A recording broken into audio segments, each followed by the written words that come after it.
বৈষম্য বিরোধী ছাত্র আন্দোলনে ফেনীতে নিহত ও আহতের ঘটনায় হওয়া ১৭টি মামলায় এখন পর্যন্ত ২০০ জনকে গ্রেফতার করা হয়েছে। পুলিশ জানিয়েছে বিভিন্ন মামলায় ৩,০০০ জনের নাম উল্লেখ সহ অচেনা আরও কয়েক হাজার আসামি। সুষ্ঠু তদন্তের মাধ্যমে ন্যায় বিচার চান ভুক্তভোগীর পরিবার। ফেনী থেকে আজাদ মালদারের প্রতিবেদন জানাচ্ছেন সৈয়দ মাহমুদ। নগদের সর্বোচ্চ বার ১৬৭ টাকা রিচার্জে পাবেন ১ লাখ টাকা পুরস্কার। আরও আছে প্রতি সপ্তাহে পুরস্কার ও ক্যাশব্যাক।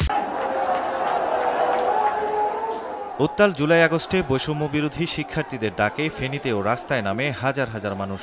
কোটা সংস্কারের দাবি থেকে সরকার পতনের ডাক। এ সময়ে পুলিশ ও সন্ত্রাসীদের গুলিতে ফেনীতে মোট ১১ জন নিহত ও কয়েক হাজার আহত হয় বলে জানায় ভুক্তভোগী পরিবার, স্থানীয় বিএনপি, জামায়াত ও বৈষম্য বিরোধী প্ল্যাটফর্ম।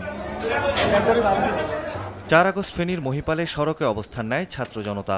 অন্য পাশ থেকে আসে ছাত্রলীগ, যুবলীগ ও আওয়ামী লীগ কর্মীদের মিছিল। এক পর্যায়ে ছাত্র জনতার স্লোগানমুখর অবস্থানে হেলমেট পরা অস্ত্রধারীদের গুলি ছুটতে দেখা যায়। সেদিন ফেনী জেনারেল হাসপাতালে ৬ জনকে মৃত ঘোষণা করে কর্তব্যরত চিকিৎসক। পরবর্তীতে চিকিৎসাধীন অবস্থায় মারা যায় আরও ২ জন। এরপর ৫ আগস্ট শেখ হাসিনা পালিয়ে যাওয়ার পর ফেনীর ট্রাঙ্ক রোডের বিজয় মিছিলেও গুলি করা হয়। এ সময় ছাগলনাইয়া সরকারি কলেজের ছাত্র নাহিদুলের চোখে গুলি লাগে। নগদের সর্বোচ্চ বার ১৬৭ টাকা রিচার্জে পাবেন ১ লাখ টাকা পুরস্কার। আরও আছে প্রতি সপ্তাহে পুরস্কার ও ক্যাশব্যাক। এই আন্দোলনে আমাদের ফেনীতে ৪ তারিখ গণহত্যা চালায় নিজামুদ্দিন হাজারী এমপি। সে গণহত্যা চালায়। সেই হত্যাকাণ্ডে আমাদের অনেক ভাই নিহত হয় এবং শতাধিক লোক আহত হয়। এই বিজয় মিছিল নিয়ে আমরা টাং রোডে রওনা হই।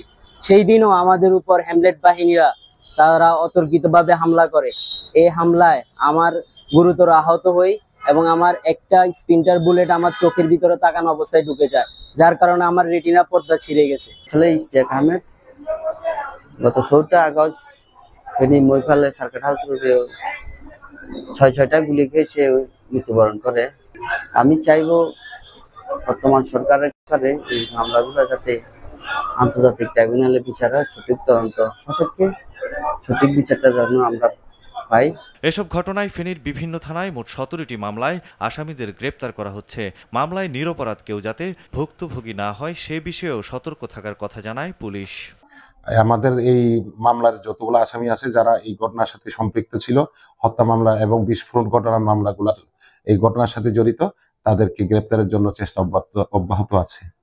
মামলাগুলোতে আমরা বিভিন্ন তথ্যপত্র এবং ভিডিও ক্লিপ দেখার পরে যেগুলো আমরা শনাক্ত করেছি সেগুলোকে আমরা আটক করেছি। এই সংক্রান্ত আমাদের ফেনী জেলায় এ পর্যন্ত আমরা ৬টি অস্ত্র উদ্ধার করেছি। বিভিন্ন প্রকারের অস্ত্র আমরা এখানে উদ্ধার করেছি।